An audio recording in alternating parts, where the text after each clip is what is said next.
The stagecoach lurched violently as the wheel hit another rut in the dusty Arizona road, and Clara Montgomery pressed her gloved hand against the window frame to steady herself, watching the endless expanse of copper-colored desert stretch toward mountains that shimmered in the late afternoon heat of July 1878. She had traveled from Boston 3 weeks prior, carrying nothing but 2 trunks of belongings and a heart heavy with grief after burying her father, the only family she had left in this world.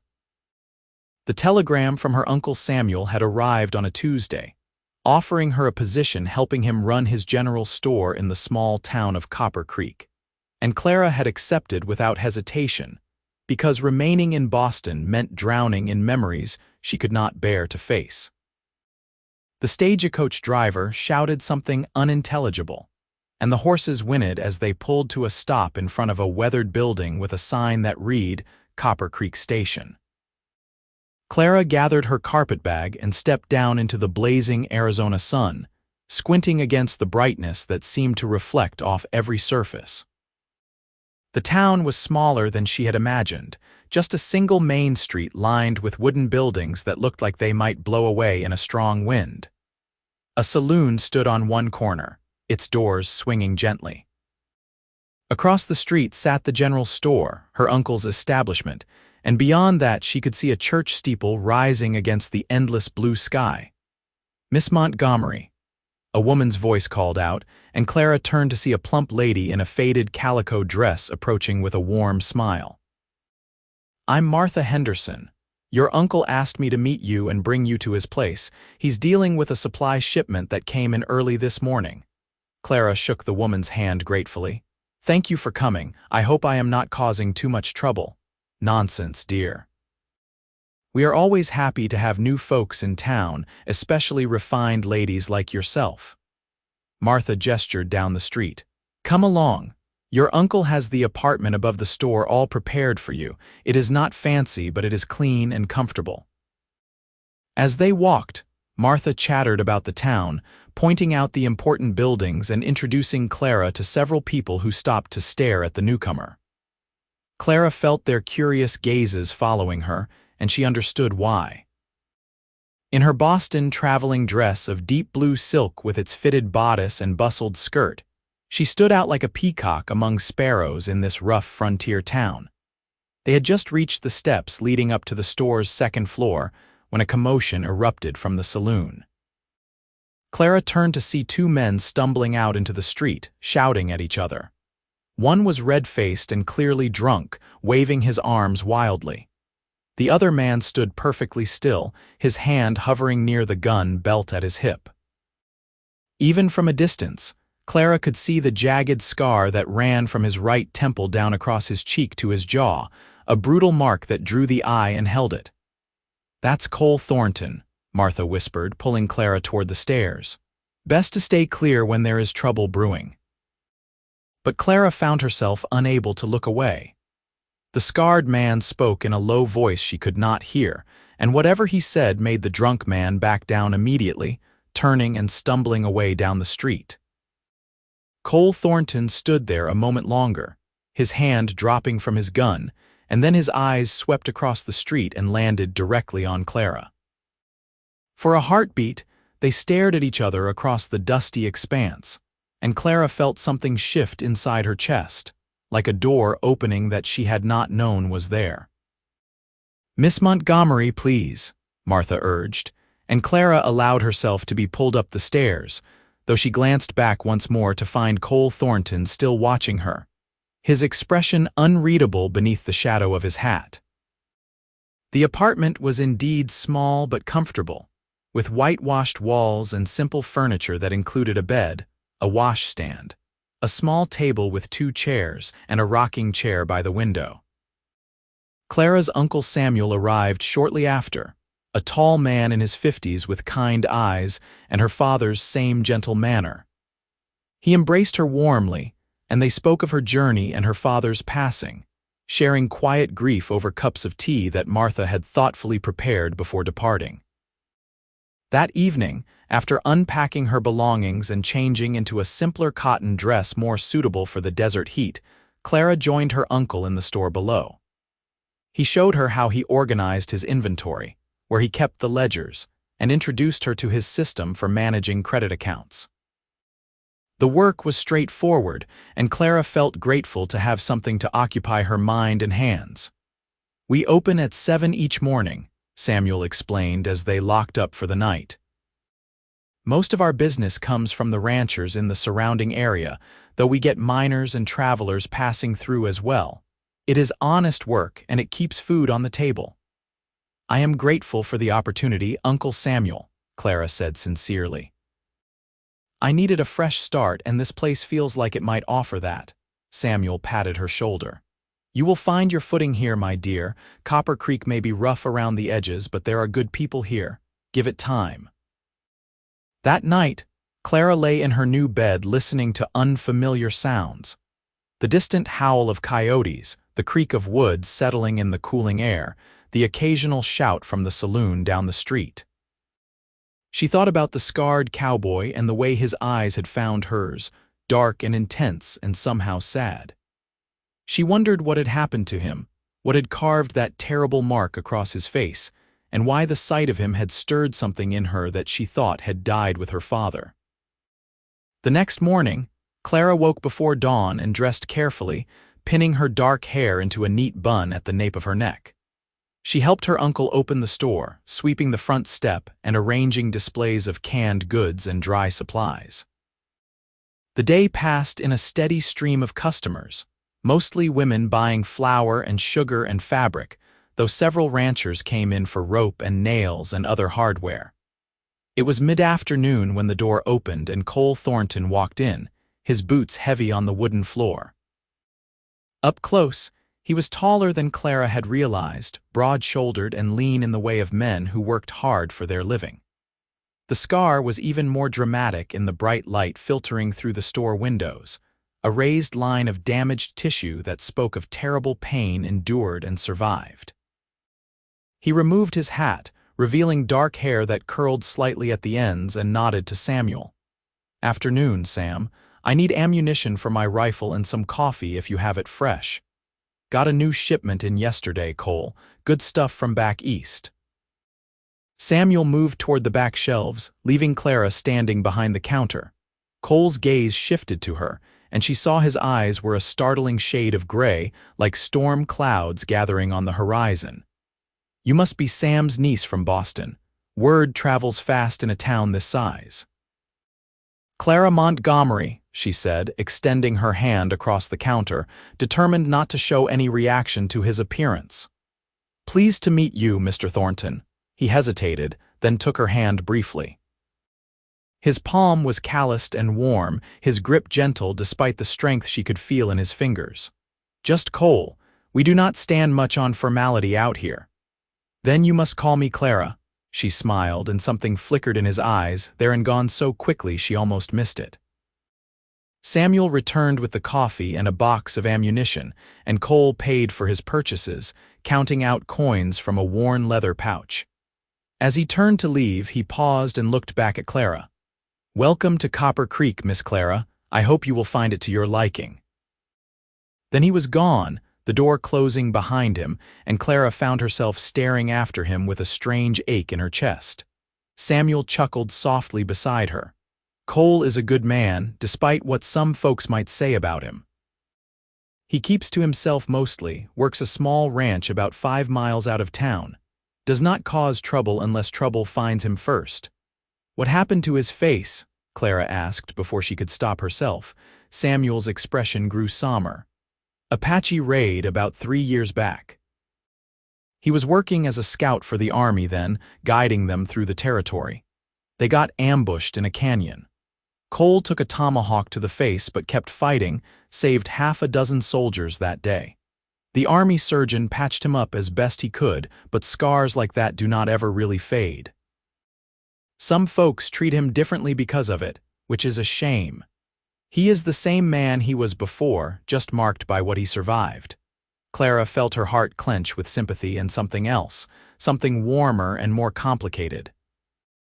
She thought about that scar, about the pain it represented, and she found herself wanting to know more about the man who bore it with such quiet dignity.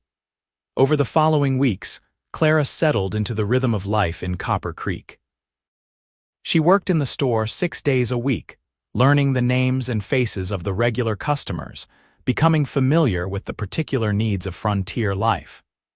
She attended Sunday services at the small church, where Reverend Walsh delivered earnest sermons about faith and perseverance.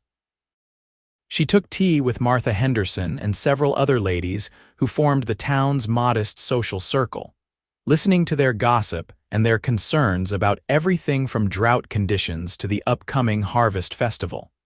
And she watched for Cole Thornton. He came into the store every week or so, always polite, always quiet, purchasing supplies and exchanging brief words with Samuel. Clara found herself listening for the sound of his boots, looking up eagerly whenever the door opened, hoping it might be him. They spoke in passing, small conversations about the weather or the town news, nothing of substance, yet Clara treasured every word. She noticed things about him. The way he always held doors open for women, the gentle manner he used with children who crossed his path, the quiet competence with which he handled his horse, a handsome bay gelding named Copper. She also noticed how other people reacted to him. Some folks met his eyes and treated him normally, but others looked away uncomfortably, their gazes skittering off that terrible scar as if the sight of it offended them. Clara saw women pull their children closer when Cole passed, saw men make assumptions about his character based solely on his appearance. It made her angry in a way she had not expected, this casual cruelty dressed up as caution. One Saturday in early September, Clara was arranging bolts of fabric when the door burst open and a young boy ran in, breathless and wild-eyed. "Mr. Sam, there's been an accident at the Miller Ranch, Mr. Miller's leg is crushed and they need supplies, bandages and laudanum and anything else you can spare." Samuel moved immediately, pulling items from shelves with practiced efficiency. "Clara, help me gather these things. Tommy, run and fetch Doc Stevens, tell him it is urgent." The boy darted away and Clara worked alongside her uncle, filling a crate with medical supplies. They had just finished when Cole Thornton appeared in the doorway, his face grim. "Sam, I heard about Miller. My wagon is outside. I can get these supplies out to his place faster than anyone else. I know a shortcut through the canyon." "Bless you, Cole." Samuel handed over the crate, then hesitated. "Clara, you have steady hands and a clear head. Would you be willing to ride along?" "Doc Stevens is out at the Peterson place dealing with a difficult birth, and it might be hours before he can get to Miller. Someone should be there to help until he arrives." Clara did not hesitate. "Of course. Let me grab my shawl." 5 minutes later, she was seated beside Cole on his wagon, the crate of supplies secured in the back. He urged the horses into motion, and they rolled out of town at a brisk pace, heading northwest toward the Miller Ranch. The afternoon sun beat down mercilessly, and Clara was grateful for her wide-brimmed bonnet. "You do not have to do this," Cole said after they had been traveling for several minutes. "It might not be pleasant, depending on how bad Miller is hurt." "My mother was a nurse before she married my father," Clara replied, gripping the wagon seat as they bounced over rough ground. "She taught me basic field medicine. I am not squeamish and I want to help if I can." Cole nodded, his hands steady on the reins. "Miller is a good man. Has a wife and 4 children. He was trying to move a boulder that had fallen against his barn, foolish thing to do alone. The boulder shifted and came down on his leg." They fell silent as Cole guided the wagon off the main road and onto a narrower path that led into a canyon. The walls rose steep and red on either side, providing blessed shade. Clara glanced at Cole's profile, at the scar that marked him, and she felt that same pull she had experienced the first time she saw him. There was something about him that called to her, something beyond physical attraction, though she could not deny he was handsome in a rough, weathered way. It was deeper than that, a recognition that felt like coming home.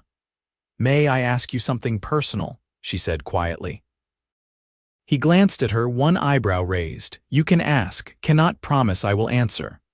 "Does it still hurt? Your scar, I mean." Cole was silent for a long moment, and Clara thought perhaps she had overstepped. Then he said, not like it did at first. Sometimes when the weather changes, I feel an ache. Mostly I just forget about it until I see someone flinch when they look at me. I do not flinch, Clara said softly. No, Cole agreed, something warm entering his voice. You do not. I noticed that right away. Most folks cannot help themselves, but you look at me like I am just a regular man.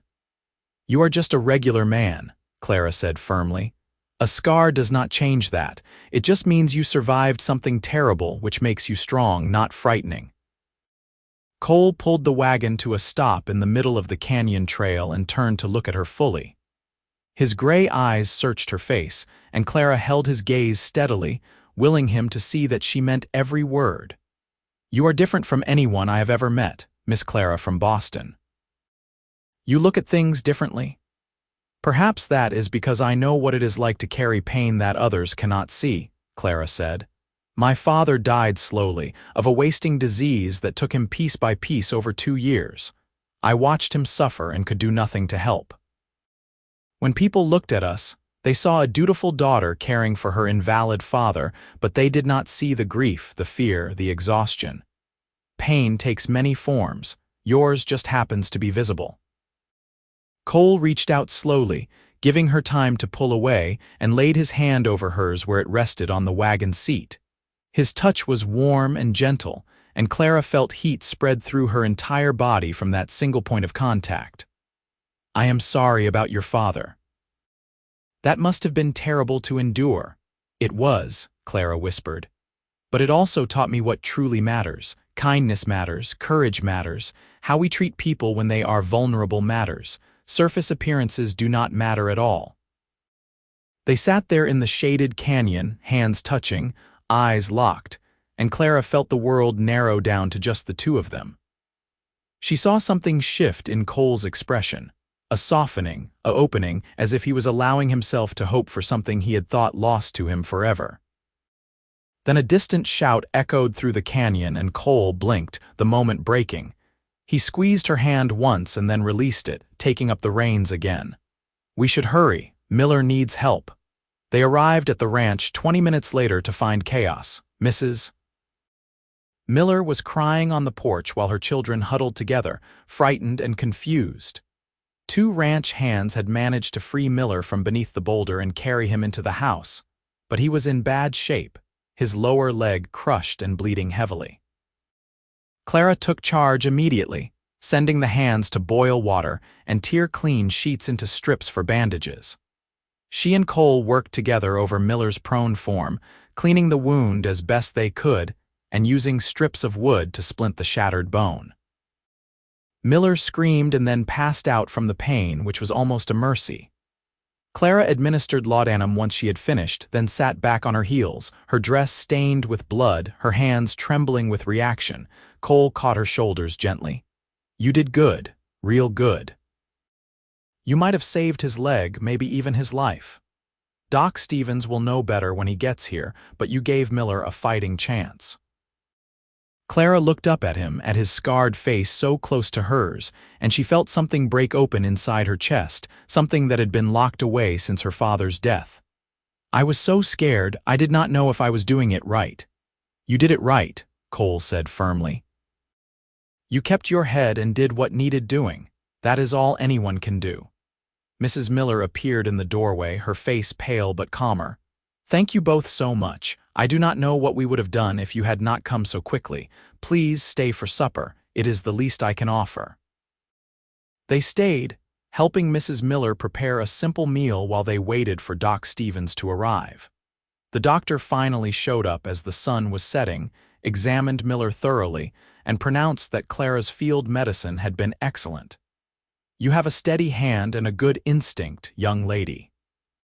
Miller should keep his leg, though it will be months before he is back on his feet properly. The ride back to Copper Creek took place under a canopy of stars so bright and numerous that Clara felt she could reach up and touch them. Cole drove slowly and they talked, really talked for the first time. He told her about growing up in Texas, about losing his family to cholera when he was 15, about drifting west and taking work where he could find it. He spoke about his time as an Army scout, about the beauty and danger of the Arizona Territory, about the Apache people he had come to respect even as he fought against them. "The raid that scarred me," he said quietly. "It was not supposed to happen. We had been promised safe passage through that canyon by one of the Apache leaders, but there was a rogue band, young warriors who did not follow the peace agreements. They ambushed us at dawn. The man who scarred me died that day. I killed him to save a young soldier, just a boy really, barely 18. I try not to think about it too much, about all the death and violence. I left the Army after that, bought my small ranch, and tried to build something peaceful." "You deserve peace," Clara said. "You deserve a life that is more than just surviving." Cole glanced at her, and even in the starlight she could see the intensity in his eyes. "What do you deserve, Clara?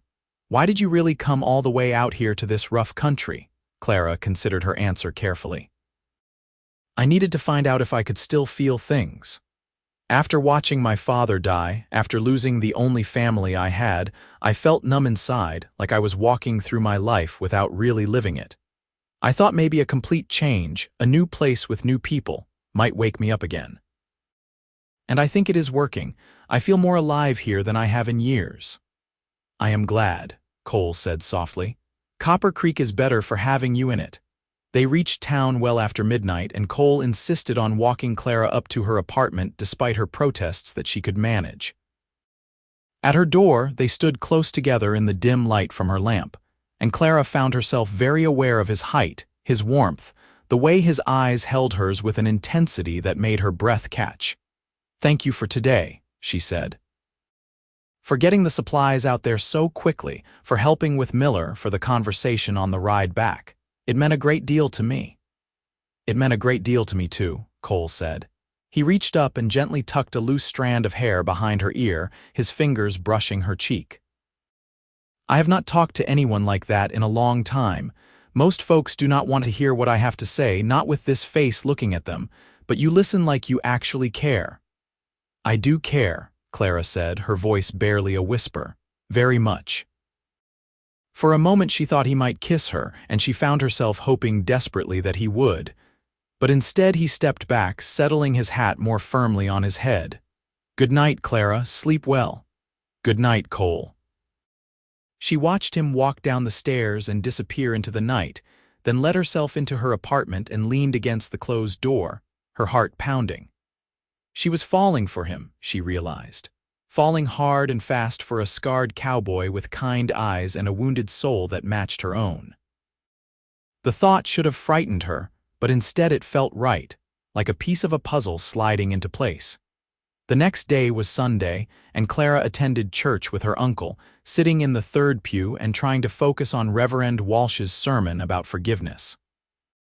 But her mind kept drifting to Cole, wondering if he attended services, hoping she might see him.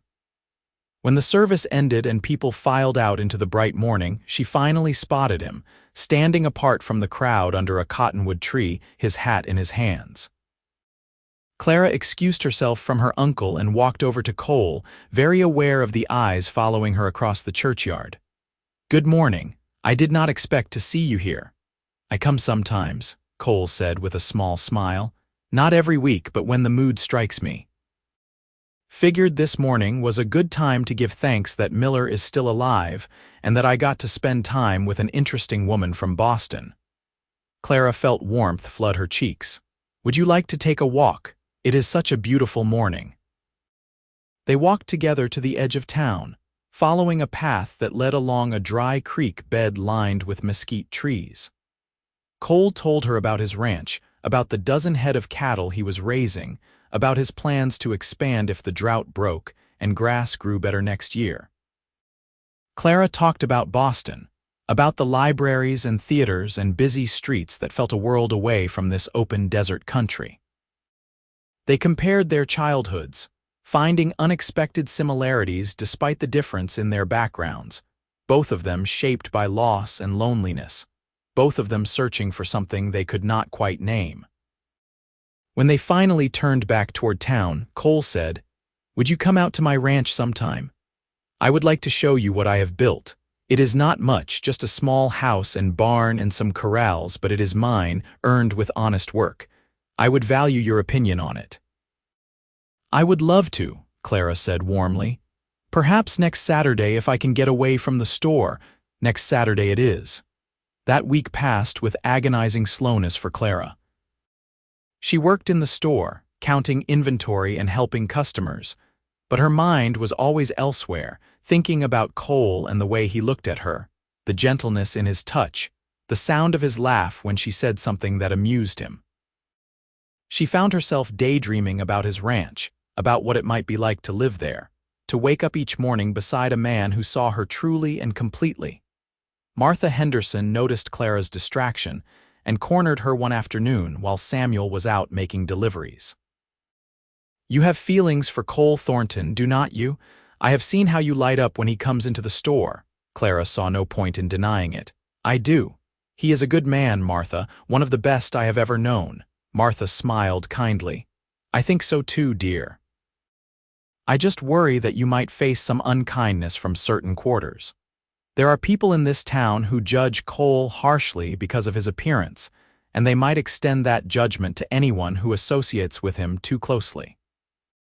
"Then they are small-minded fools," Clara said with more heat than she intended. "I do not care what other people think. Cole deserves to be loved for who he is, and if others cannot see his worth, that is their loss, not mine." "Good for you," Martha said approvingly. "You are stronger than you look, Clara Montgomery.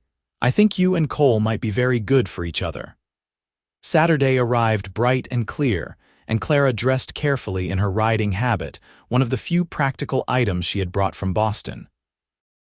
Cole arrived promptly at 9 o'clock, mounted on Copper and leading a gentle mare for Clara. She had ridden as a girl, and the skill came back quickly as they trotted out of town, heading northwest into open country.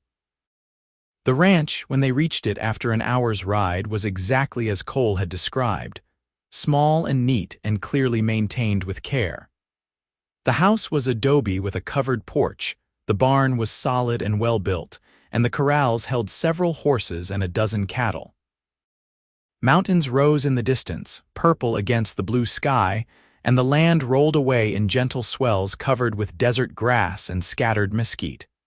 "It is beautiful," Clara said honestly, dismounting and turning in a slow circle to take it all in. "You have built something wonderful here, Cole." He looked pleased, color rising in his tan cheeks. "Come inside, I will make us some coffee." The house was sparse but clean, just 2 rooms plus a small kitchen area. Cole had clearly made an effort, with wildflowers in a jar on the table and the floor freshly swept. They sat together on the porch with their coffee, watching the cattle graze in the distance, and talked about everything and nothing. Clara felt more at peace than she had in years, as if this place, this man, was where she was meant to be. "I have to tell you something," Cole said after a long, comfortable silence. "I have been thinking about you constantly since that night we helped Miller. I lie awake wondering what you are doing, if you are thinking about me too, if there is any chance that a woman like you could care about a man like me." Clara set down her coffee cup and turned to face him fully. "Cole, I am going to be very forward now in a way that would scandalize Boston society. I care about you a great deal, more than I thought I could care about anyone after everything I have been through. When I look at you, I do not see a scar. I see a man who is brave and kind and honest. I see someone who has survived terrible things and remained good despite them. I see someone I could very easily fall in love with if he would let me." Cole stared at her, his gray eyes wide with wonder and something that looked like fear. "Clara, I am scared of this. Scared of caring about you and then losing you. Everyone I have ever cared about has left one way or another. My family died. The men I served with in the army died. I learned to keep people at a distance because it hurt less that way. But then you came to town looking like some kind of dream, and you looked at me without flinching, and I started hoping again. I do not know if I am strong enough to survive having my heart broken again." Clara reached out and took his hand, threading her fingers through his. "I am scared too. Terrified, actually. But I think the only thing scarier than risking our hearts would be to miss out on something real because we were too afraid to try. You have already survived so much, Cole. You are one of the strongest people I know, and I promise you, I am not going anywhere. I came to Arizona looking for a new life, and I think maybe I found it.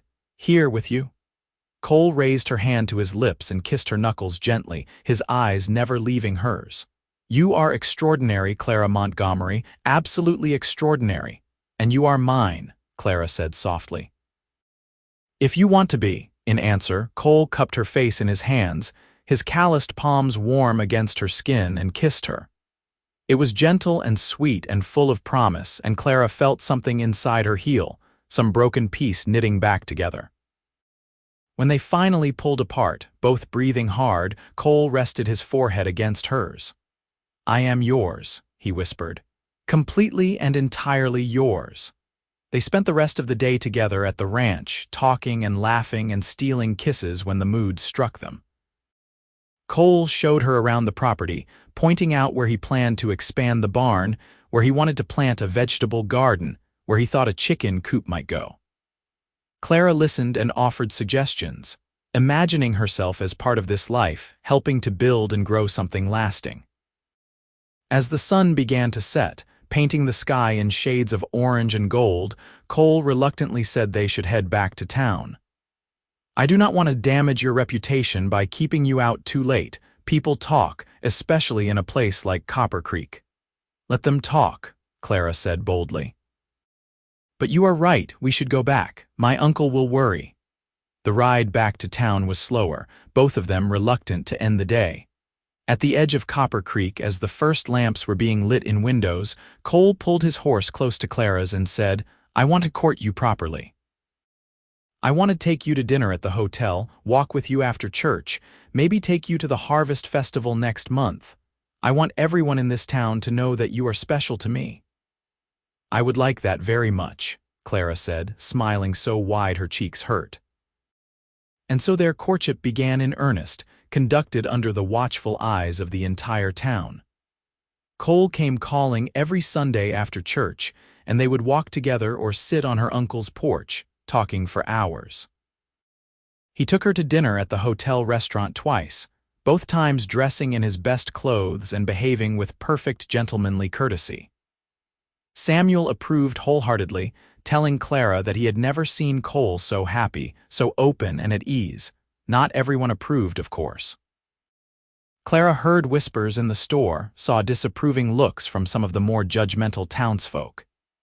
Mrs. Peterson, a sharp-faced woman who led the church ladies' auxiliary, actually approached Clara one day and said, My dear, surely you could do better than Cole Thornton. He is so marked and rough. You are a refined lady from the East. You should be looking for someone more suitable. Clara had looked Mrs. Peterson straight in the eye and said, Cole Thornton is the finest man I have ever met, and I consider myself extraordinarily lucky that he chose me. If that offends you, Mrs. Peterson, then I suggest you take it up with God during your next prayer session, because I certainly do not care about your opinion. Mrs. Peterson had huffed indignantly and walked away, but word of Clara's defense spread quickly. Some people thought her foolish, but others respected her loyalty. Gradually, Clara noticed a shift in how some townspeople treated Cole. If she vouched for him so strongly, perhaps they had misjudged him. Perhaps that scar did not define his character after all. The Harvest Festival arrived in late October, bringing with it cooler temperatures and a break in the drought. The whole town turned out for the celebration, which included a picnic, games, and dancing in the square. Clara wore her best dress, a deep green silk that brought out the color of her eyes, and Cole appeared in a new shirt and vest that made him look devastatingly handsome. They danced together under strings of lanterns, Cole's hand firm on her waist, her hand resting on his shoulder. Other couples swirled around them, but Clara was aware only of Cole, of the way he looked at her like she was the most precious thing in his world. When the music ended, he led her away from the crowd to a quiet spot behind the church. Clara, I need to ask you something important, he said, taking both her hands in his. These past 2 months with you have been the happiest of my life. You make me believe that I deserve good things, that I can have a future that is more than just existing day to day. I love you, Clara. I love your courage and your kindness and the way you see the world. I love how you look at me without flinching, how you touch my scar like it is just another part of me. I want to spend the rest of my life with you if you will have me. I know I do not have much to offer except a small ranch and a scarred face and a heart that is completely yours, but if that is enough, then Clara Montgomery, will you marry me? Clara felt tears streaming down her face, but they were tears of joy, not sorrow. Yes, she said, her voice breaking. Yes, Cole, of course I will marry you. You are everything I need, everything I want.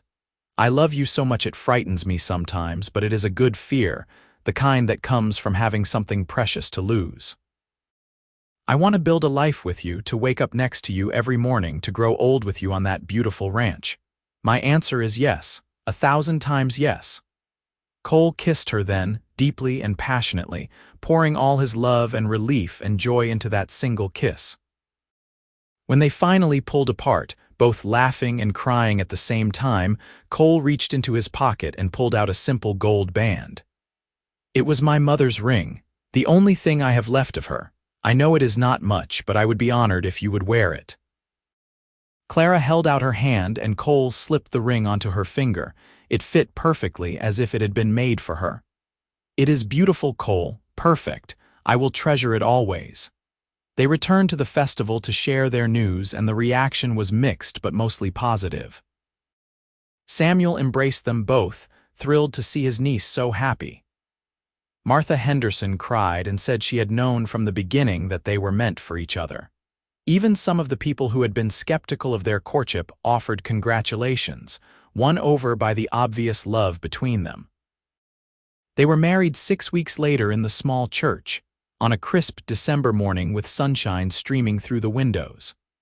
Clara wore a dress of ivory silk that Martha and several other ladies had helped her sew, with wildflowers in her hair. Cole wore a new suit and looked nervous and handsome and dear. Reverend Walsh performed the ceremony, speaking about love and commitment and the sacred bond of marriage. When the Reverend pronounced them husband and wife, Cole cupped Clara's face in his hands, his thumbs brushing over her cheekbones. Clara reached up and traced the scar on his face gently, following its path from temple to jaw, claiming him wordlessly as hers. Then she whispered, so quietly that only he could hear, "Mine. You are mine, Cole Thornton, now and forever." "Yours," he agreed, his voice rough with emotion.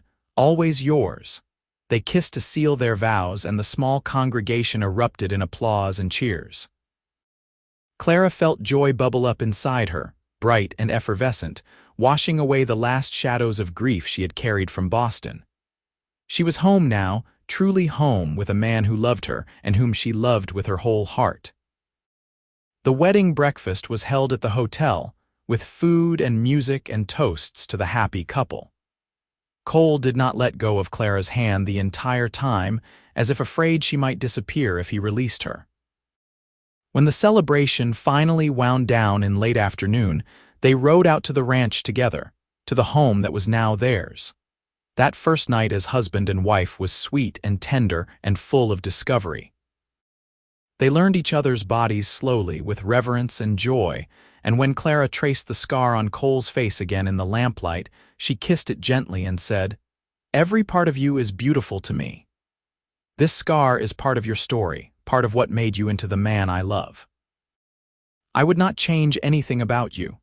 Cole held her close, his face buried in her hair, and she felt his tears wet against her neck. "I never thought I could have this. A wife, a real home, someone who loves me just as I am. You are a gift I do not deserve, but will treasure every day for the rest of my life." They built a good life together at the ranch over the following years. Clara proved to be a natural at ranch work, helping with the cattle and horses, tending a large garden that provided vegetables year-round, raising chickens for eggs and meat. Cole expanded the house, adding 2 more rooms and a proper kitchen for Clara. They worked side by side from dawn to dusk, and at night they fell into bed exhausted and happy, wrapped in each other's arms. Samuel eventually retired and sold the general store, coming to live with them at the ranch in a small cabin Cole built for him. The old man spent his days reading and whittling and playing with his grandchildren when they arrived. Clara gave birth to their first child, a boy they named James, in the fall of 1880. He had Cole's dark hair and Clara's green eyes, and both parents doted on him shamelessly. 2 years later, twin girls arrived, Emma and Sarah, blonde like Clara with their father's strong features. The ranch house rang with laughter and noise, with the sounds of children playing and growing. Cole proved to be a wonderful father, patient and kind, teaching his children to ride and work the land, passing on the skills that had sustained him. The town of Copper Creek grew and prospered as well. The railroad came through in 1883, bringing new business and new people. Cole and Clara became pillars of the community, respected for their hard work and their kindness. Cole served on the town council, and Clara helped establish a small school so that children would not have to travel to the nearest city for education. Sometimes, sitting on their porch in the evening with their children playing in the yard and the mountains purple in the distance, Clara would trace the scar on Cole's face and marvel at how different her life had turned out from anything she could have imagined that day she arrived in Arizona. The scar that others saw as a mark of disfigurement was to her a symbol of survival, of strength, of the resilience that had brought them together. "What are you thinking about?" Cole would ask, catching her hand and kissing her palm.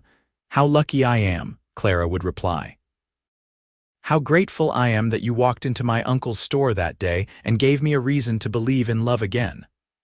"I am the lucky one," Cole would counter, pulling her close. "You saw past the scar to the man beneath. You called me yours when I thought no one would ever want me. You gave me a family, a real home, a reason to keep fighting when life gets hard. I love you more each day, Clara Thornton." Their fourth child, another boy they named Samuel after Clara's uncle, arrived in 1885. By then, the ranch had grown to over 100 acres with a substantial herd of cattle. Cole hired several ranch hands to help with the work, men who treated him with respect and came to value Clara's sharp mind and organizational skills. Samuel Sr. passed away peacefully in his sleep in 1887, surrounded by family, content in the knowledge that his niece had found happiness in the frontier he had introduced her to. They buried him in the Copper Creek Cemetery under a cottonwood tree, and Clara mourned him deeply, but she also celebrated that he had lived to see her happiness and to know his grandchildren. The years rolled on, bringing challenges and triumphs in equal measure. Droughts came and went. Cattle prices fluctuated. The children grew and thrived, each developing their own personalities and dreams. James showed a talent for working with horses and began training them for sale. Emma proved to have her mother's head for numbers and helped manage the ranch finances. Sarah loved books and learning and talked about becoming a teacher. Young Samuel was still too small to know what he wanted, but he followed his father everywhere, determined to learn everything Cole could teach him. Through it all, Cole and Clara's love remained the foundation of their family. They still took walks together in the evening when the work was done, still sat together on the porch watching the sunset, still traced the lines of each other's faces in the lamplight and marveled at their good fortune. The scar on Cole's face faded somewhat with time, becoming paler and less pronounced, but Clara always touched it tenderly, a reminder of where they had started and how far they had come. One evening in the spring of 1892, with the children finally asleep and the house quiet, Cole pulled Clara into his arms and said, "Do you remember the day we met? You had just arrived from Boston, looking so out of place in your fancy dress, and I was breaking up a fight in front of the saloon. I saw you watching me, and I thought you would look away in disgust like everyone else did. But you did not. You looked at me like I was just a man, not a monster." Clara smiled and cupped his face, her thumb tracing the scar as she had done countless times before. "I remember thinking you were the most interesting man I had ever seen. I wanted to know your story, to understand what had put that sadness in your eyes. I never imagined then that I would spend my life with you, that we would build all of this together. I love you, Clara Thornton.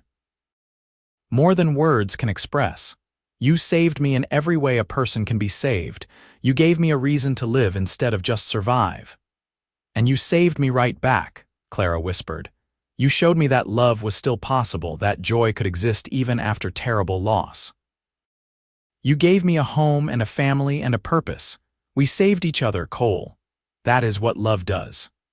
They stood there in the quiet house they had built together, holding each other close as the desert wind whispered through the cottonwoods outside.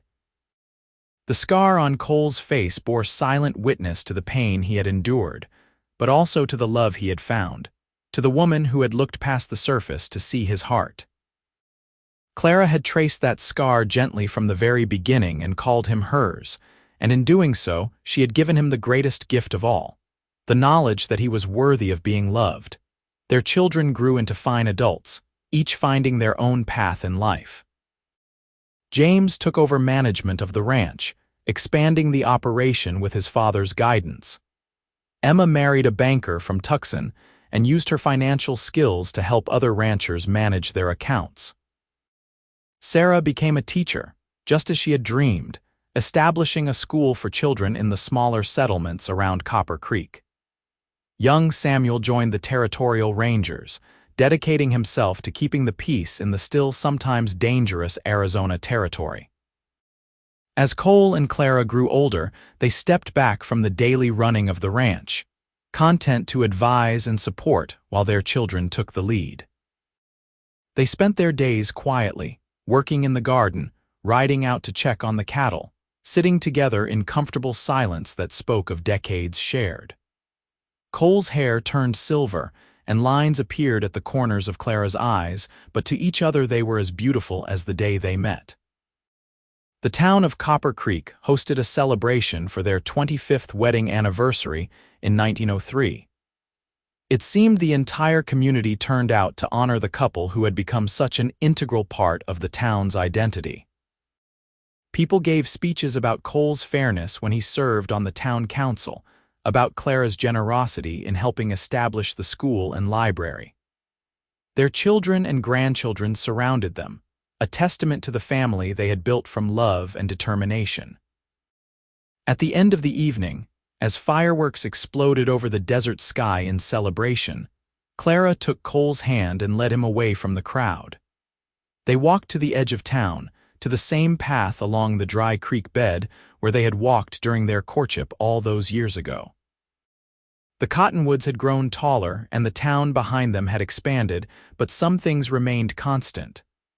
25 years, Clara said softly, leaning against Cole's shoulder. Sometimes it feels like yesterday that you walked into my uncle's store. Other times it feels like I have known you my entire life. Best 25 years of my life, Cole said, kissing the top of her head. Every single day with you has been a blessing. Even the hard days, the days when we struggled and worried and worked until we could barely stand, those days were good because we faced them together. Clara reached up and traced his scar one more time, the gesture as natural as breathing after all these years. Mine, she whispered, the word she had spoken on their wedding day, the word that had claimed him and bound them together. Yours, Cole agreed, his voice warm with love and contentment. Always and forever yours. They stood together under the Arizona stars, two people who had found each other against all odds, who had built a life of love and purpose in the harsh beauty of the frontier. The scar on Cole's face no longer drew stares or whispers. It was simply part of him, part of their story, a reminder that beauty and love could be found in unexpected places if one had the courage to look beyond the surface. Years continued to pass in comfortable rhythm. Cole and Clara moved into a smaller cottage on the ranch property, leaving the main house to James and his growing family. They became the wise elders of the clan, dispensing advice to grandchildren and great-grandchildren, sharing stories of the old days when Arizona was still a territory, and Copper Creek was barely more than a few buildings along a dusty road. On their 30th anniversary, Their children commissioned a portrait of them to hang in the Copper Creek Library. The artist captured them perfectly. Cole with his silver hair and scarred face, still strong and dignified, and Clara beside him, her hand resting gently on his arm, her eyes full of love and pride. The portrait became a fixture in the community, a reminder to future generations about the power of looking beyond appearances, about choosing love over fear. Cole remained healthy and active well into his 70s, still riding out to check on the cattle, still working with his hands, still strong despite his advancing years. Clara stayed by his side, as sharp-minded and capable as ever, running the household and managing family affairs with quiet efficiency. They had weathered every storm life threw at them, emerging stronger and more united with each challenge overcome. One cool evening in the fall of 1908, as they sat together on their cottage porch watching the sun paint the mountains in shades of gold and purple, Cole took Clara's hand and said, "I have been thinking about our life together, about all the years we have shared. If I could go back and change anything, if I could erase this scar and all the pain that came with it, I would not do it, because that scar brought me to you. It made me the man you fell in love with. Every moment of pain was worth it because it led me here to this life with you." Clara squeezed his hand, tears shimmering in her eyes. "I would not change anything either, not a single moment. You are the great love of my life, Cole Thornton. The best decision I ever made was getting on that stagecoach to Arizona. The second best was looking past your scar to see your heart. Everything good in my life stems from those two choices. I love you, Clara. Until my last breath and beyond, I will love you, and I love you, forever and always." They sat together as the sun dipped below the horizon, two souls who had found each other, loved each other, and built a legacy that would endure long after they were gone. The ranch prospered under their children's management. The town of Copper Creek grew into a proper city. But the story that people told most often, the story that became legend in that part of Arizona, was the story of the scarred cowboy and the woman from Boston who loved him. It was a story about seeing past surfaces to the truth beneath, about having the courage to love when love seemed impossible, about building something lasting from the wreckage of past pain. It was a story that began with a scar no one could ignore and a woman who traced it gently and called the man who bore it hers. It was a love story, pure and simple, the kind that endures through decades and trials and all the complications of life. And it was a story with a happy ending, because Cole and Clara lived out their days surrounded by family and love, secure in the knowledge that they had found in each other everything they had ever needed. The scar remained, faded but visible, a permanent mark of survival and strength. But more importantly, it was a symbol of the love that had transformed both their lives, taking two wounded souls and making them whole.